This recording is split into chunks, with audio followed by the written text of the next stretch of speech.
Madam Hare and the Child of Courage. In the heart of southeastern city, in a bustling town called Omaha, lived a woman known far and wide as Madam Hare.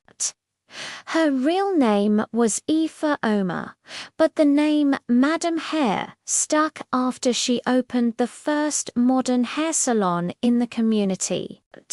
Before that, she was known as the star student of Omaha Medical College. People often said that Aoife Omar, her brain shines brighter than a lantern on a dark night, but few knew the truth. Madam Hare had abandoned her medical degree in her final year. The reason, flood, she couldn't bear the sight of it. Even the smallest cut made her knees weak. During her maternity ward training, a woman bled heavily during delivery.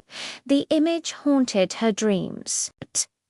She dropped out quietly, packed her books, and told herself maybe healing isn't only in hospitals. Years passed. Madam Hare found success teaching science at the local girls' secondary school. Her salon thrived on weekends. Though she wore her pride well, deep inside, she battled shame. She had let fear decide her future. The fateful afternoon. One hot Thursday afternoon, the school had just closed. The sun was heavy in the sky, and cicadas buzzed from the mango trees. Madam Hare, dressed in her usual crisp Ancora blouse and skirt, entered her car and headed home. As she turned onto the old market road, the car in front of her, a dusty green car, suddenly stopped. She waited and waited. Then she pressed her horn once, twice, 3 times. Still, the car didn't move. Frustrated, she stepped out. Slippers slapping against the tarmac, she walked over to the car. What she saw made her heart drop. A pregnant woman sat slumped against the steering wheel, her face twisted in pain. Her wrapper was soaked with sweat. A small pool of water had formed on the car seat. Madam Hare's breath caught. "She's in labor," she whispered. The woman groaned loudly, clutching her belly. "Sister, help me, the baby is coming." A war of heart and fear.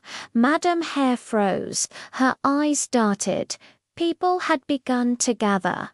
"Call the hospital," someone shouted. "There's no time," another said.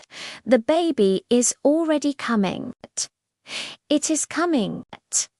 The word triggered memories from her maternity training, memories she had buried deep blood. Screams.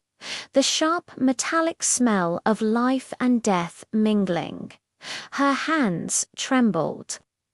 "I can't do this," she muttered. But then the woman screamed again, this time locking eyes with her. "Please help me, I beg you." A young boy, no older than 10, tugged at Madam Hare's skirt. "Auntie, save my mummy." Something shifted. This was no longer a medical school simulation. This was real. No white coats, no supervising doctor. Just a woman, a baby, and a decision. Madam Hare took a deep breath. "Bring clean cloth, warm water," she commanded. Her voice was firm. The crowd responded, scrambling to assist. She pushed her fear aside and went to work. A new beginning. The birth was swift and intense. The woman cried, sweated, and pushed. Madame Hare coached her, whispered encouragement, wiped her brow. When the baby girl emerged, covered in life and loud with the cry of the first breath, the crowd erupted in cheers. Madame Hare held the newborn, tears falling freely. She didn't even notice the blood. Someone handed her a clean wrapper. She wrapped the baby gently and handed her to the exhausted mother, who looked at her with gratitude so deep, words couldn't hold it. "God bless you," she whispered. "My daughter, I will name her Hareses after you, because today you gave her life, and you took back your own legacy." From that day, Madame Hare walked differently. The fear that had once caged her had broken. She didn't return to medical school. Her path had shifted. But she volunteered at the local health center, teaching young girls about their bodies, about childbirth, and about courage. People in Amuhahai still came to her salon, still called her Madame Hare. But now they added something else when they spoke of her. She's the one who delivered a baby on Old Market Road. She's not just Madame Hare, she's Madame Courage and Little Hareses.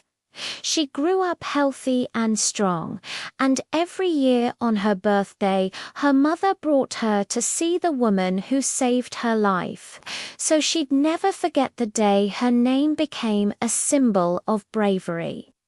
Moral of the story: fear is a river, but courage is the bridge. Sometimes all it takes is one step across to discover your strength.